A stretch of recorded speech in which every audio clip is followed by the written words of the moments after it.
বিসমিল্লাহির রহমানির রহিম। আসসালামু আলাইকুম ওয়া রাহমাতুল্লাহ। আমি এখন কিছু কথা বলবো বর্তমান যে যুগটা, বর্তমানের সাথে। ভাই আমার বাবাজিরা, এই কথাগুলো আপনারা সবাই খেয়াল করবেন এই কারণে যে একটা মানুষের সবচেয়ে বড় সবচেয়ে বড় ধর্ম, যে ধর্ম কাকে বলা হয়? সত্য এবং সততা, তার নামই তো ধর্ম। আর ইসলাম অর্থ হলো শান্তি। তো ভাইজানরা, ভাইয়ের আমার, আপনি আমি কি করতে হবে?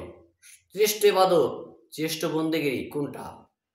এটাই শ্রেষ্ঠ ইবাদত, শ্রেষ্ঠ বন্দেগিরি, যে আপনি আমি সঠিক পথে চলবো, ঈমান ঠিক রাখবো। যার ঈমান ঠিক নাই, তার তো পৃথিবীর কোনো কিছুই মূল্য নাই।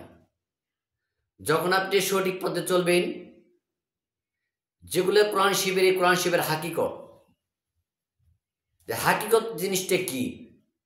হাকিকত হলো হক কথা এবং সত্য কথা। তো আপনি যদি সত্য পথে চলেন, সঠিক পথে চলেন, হালাল টাকা পয়সা উপার্জন করবেন, হালাল খাইবেন এবং ইমানদার হবেন, যদি মুমিন হন, আপনি তো আপদ বিপদ আসবে, যেহেতু কোরআন শিপে আছেন। আপনার শত্রু কেউ হবে না।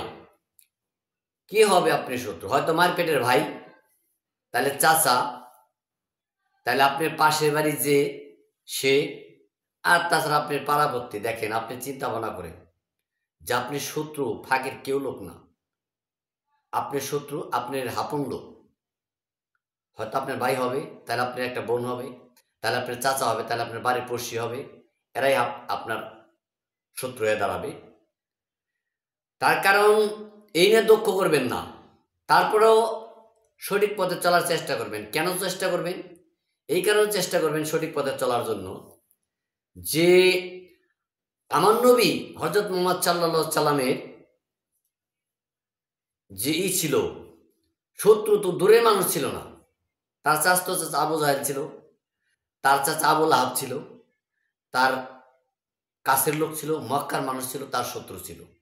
তাই তো আপনার আমার শত্রু আমাদের আপন লোক কি হবে?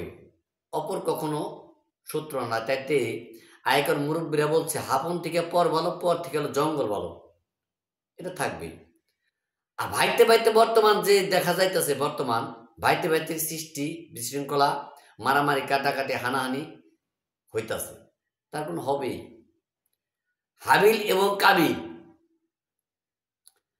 হাবিলকে কাবিল এককারে মৃত্যুবরণ করাই দিল, মেরে ফেললো যখন, দেখেন তখন পৃথিবীতে হবাই শুরু, মানুষের শুরু হবায়। আদম আলাইহিস সালামের সন্তান হবাই শুরু, তখনই দিল সত্যতা আরম্ভ করলো। তো সেই অংশগুলো কাবিলের উরুজা এবং আবু জাহেলের উরুজা, সীমার উরুজা এবং কি আবুল হাবের উরুজা, এগুলার অংশ তো পৃথিবীতে রয়ে গেছে। তাই আপনার আমার পিছিয়ে তো শত্রু থাকবেই।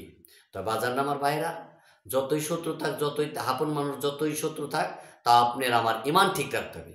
যার ঈমান ঠিক আছে তার সমস্ত ঠিক আছে, যার ঈমান ঠিক নাই তার কিছুই ঠিক নাই। সকলে ভালো থাকবেন, সুস্থ থাকবেন। আসসালামু আলাইকুম রহমতুল্লাহ।